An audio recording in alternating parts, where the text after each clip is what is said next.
اور آپ کہیں گے یہ تو شاعری سے تو دلیل تو نہیں ہوتی شاعری. ہاں میں دلیل عرض کرتا ہوں. ہم یہ سوال مچھلی سے کرتے ہیں، بتاؤ تمہارا اتنا پیار ہے پانی کے ساتھ، کون سا پیار ہے؟ محبت ہے یہ مودت ہے؟ زندگی تک ہے یہ زندگی کے بعد تک ہے؟ وہ کہے گی میری مودت ہے پانی کے ساتھ. صرف زندگی تک نہیں، مرنے کے بعد بھی ہے. وہ کیسے ہو سکتی ہے؟ وہ کہے گی اس کا ثبوت پہ پیش کر دیتی ہوں، ذرا آزما کر دیتا. ہم نے پانی سے مچھلی کو نکال لیا، مچھلی نے تڑپ تڑپ کر جان دے دی اس کی مفارقت میں. جب جان دے دی تو ہم نے کہا اب تو ختم، اب تمہارا پانی کے ساتھ کیا رشتہ رہ گیا، اب تمہاری مودت کہاں ہے؟ وہ کہے گا بھی آپ آزمائیں دیکھیں. ہم نے اس کے ٹکڑے کیے، اس کا سالن پکایا، اس کو کھا لیا. کھانے کے بعد ہم نے گلاس پانی کا پیا. ابھی تھوڑی دیر ہی گزری تھی، پھر گلاس پانی کا پی لیا. پھر تھوڑی گزری، یار ایک گلاس پانی دینا مجھے پیاس لگی ہوئی. بھائی خیر ہے اتنا پانی پی رہے. وہ کہے گا آج میں نے مچھلی کھائی ہوئی ہے. اللہ اللہ اللہ اللہ. تو اہل بیت کے ساتھ یہ مودت رکھو جو مرنے کے بعد بھی قائم. کیا بات ہے. یہ تو تھی تمہید تھی. اب اس کی تقریر جو میں عرض کرنا چاہتا ہوں وہ میں اپنا ایک شعر تقریر کے طور پر عرض کروں گا کہ قبر میں ایک جواب کافی ہے، حب آل بطول رکھتا ہوں. کیا بات ہے. و تلاوت القرآن، اور تیسری چیز ہے قرآن مجید کی تلاوت. قبر میں ایک جواب کافی ہے، حب آل بطول رکھتا ہوں اور تلاوت القرآن، قرآن مجید کی تلاوت. ہم نے قرآن مجید کی تلاوت کا کیا انداز رکھا ہے، بڑی خوبصورت الماری بنا کے رکھ دیتے ہیں. اگر کبھی توفیق ہو تو زیارت کر لیتے، یا کبھی اس کو چوم لیا، یا لفظ پڑھ لیے تو ترجمے کا پتہ نہیں، ترجمہ پڑھ لیا تو تفسیر کا پتہ نہیں، تفسیر پڑھ لیا تو اس کے اندر کے مفہوم کا پتہ نہیں. علامہ اقبال نے خوب بات کی ہے. انہوں نے یہ دکھ بیان کیا ہے کہ نمی کہ وہ کہتے ہیں ز آیاتش ترا کار جزی نیست، کہ قرآن کی آیات کے ساتھ تیرا واسطہ کتنا رہ گیا ہے کہ از یاسین او آساں بمید، کہ اس کے یاسین پڑھنے سے تمہارا دم آسانی سے نکل جائے گا، اور اتنا واسطہ اور تعلق رہ گیا ہے قرآن کے ساتھ. وہ کہتے ہیں نمی دانی کہ سوزے قرأت تو دیگر کو کرد تقدیر عمر رہا. کیا تجھے پتہ نہیں ہے قرآن کی تلاوت تھی جس نے عمر کی تقدیر کو بدل کر رکھا. ہاں یہ قرآن ناطق نہیں ہے، یہ قرآن صامت ہے، یہ خاموش قرآن ہے. اور حضور فرماتے ہیں انا قرآن ناطق، میں بولنے والا قرآن ہوں. حضرت خواجہ محمد یار فریدی علیہ رحمت فرماتے ہیں ہم تو قرآن کے حافظ ہیں، پڑھا کرتے ہیں، رخ محبوب انوکھا ہے یہ قرآن اپنا. تو قرآن بھی یہ ہو، آپ کہیں گے یہ نیا ترجمہ آپ نے کر دیا ہے. یہ اس بات کی صرف ایک اجازت چاہوں گا، جب ہم نے قرآن مجید کو پڑھا اس میں دو قسم کے الفاظ ہیں.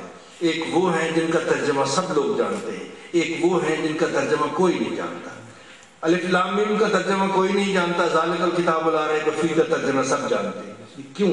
اس لیے کہ جو ڈاک آتی ہے دو قسم کی ہوتی ہے. ایک ہوتا ہے کارڈ، ایک ہوتا ہے لفافہ.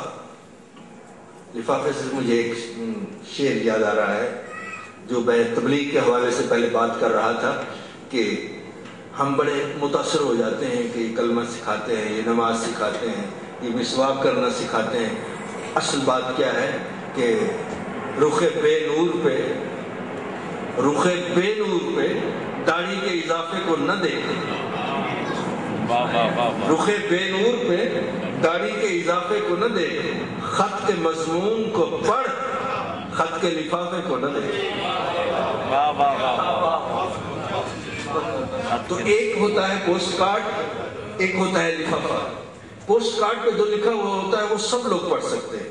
جس نے لکھا ہے، جو لیٹر باکس میں ڈالنے جا رہا ہے، جس نے اس میں سے نکالا ہے، جس نے سٹیمپ لگائی ہے، جس کو اس کو تقسیم کرتا ہے، سب پڑھ سکتے ہیں. لفافہ وہ ہوتا ہے جو وہ جانتا ہے جس نے بھیجا ہے یا وہ جانتا ہے جس کے پاس بھیجا گیا ہے۔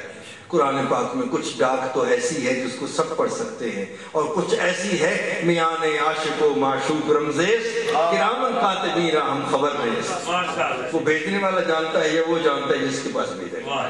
آگے ہے ذالک الکتاب لا ریب فیہ۔ اس کا ترجمہ جو ہم نے سنا ہے، آپ نے بھی سنا ہے، کہ یہ وہ کتاب ہے جس میں کوئی شک نہیں۔ اشارے دو طرح کے ہوتے ہیں، ایک قریب کا، ایک بعید۔ جو قریب چیز ہے اس کے لیے آپ کہیں گے یہ، جو دور ہے اس کے لیے کہیں گے وہ۔ یہ اور ہوتا ہے، وہ اور ہوتا ہے۔ یہ کے لیے ہاذا ہوتا ہے، وہ کے لیے ذالکہ ہوتا ہے۔ تو ایک اشارہ ہو تو ایک ترجمہ کرنا چاہیے، دو ترجمے نہیں کرنے چاہیے۔ ذالکہ ہے، اس کا معنی ہے وہ، تو آپ یہ وہ کیوں کہتے ہیں؟ یہ وہ، ہاذا ذالکہ تو نہیں ہے، صرف ذالکہ ہے جس کا معنی ہے وہ۔ تو صوفیہ نے کہا صرف وہ کرو۔ کیا مطلب؟ کہ یہ 30 پاروں کی کتاب یہ کہہ رہی ہے کیا؟ وہ کتاب لا ریب فیہ۔ کیا بات ہے! کون سی کتاب؟ کس کتاب کے بارے میں کہہ رہی ہے؟ بھئی لوح بھی تو، قلم بھی تو، تیرا وجود الکتاب۔ واہ واہ واہ واہ! جس کا سارا وجود ہی کتاب ہے۔ اور قرآن سے پہلے جو کتاب آئی ہے اس کتاب کے بارے میں یہ کتاب کہہ رہی ہے ذالکہ، اس میں شک نہ کرنا۔ حضرات یہ 3 باتیں میں آپ کی عرض کرنا چاہتا تھا۔ سرکار نے فرمایا ادبوا اولادکم علی 3 خصال حب نبیکم وحب اہل بیتہ وتلاوت القرآن۔ اللہ تعالیٰ میری اور آپ کی حاضری قبول اور منظور فرمائے۔ میں وقت زیادہ لے گیا ہوں، بڑی معذرت چاہتا ہوں، شاید یہ باتیں اب میرے بس کی نہیں رہی تھی، لگ رہا تھا کہ کچھ سن رہا ہے۔ کیا بات ہے، کیا بات ہے! در چشمے یار کی شہ پا کے پی گیا۔ اللہ تبارک و تعالیٰ میری آپ کی سب کی حاضری قبول منظور فرمائے۔ وآخر دعوانا الحمدللہ۔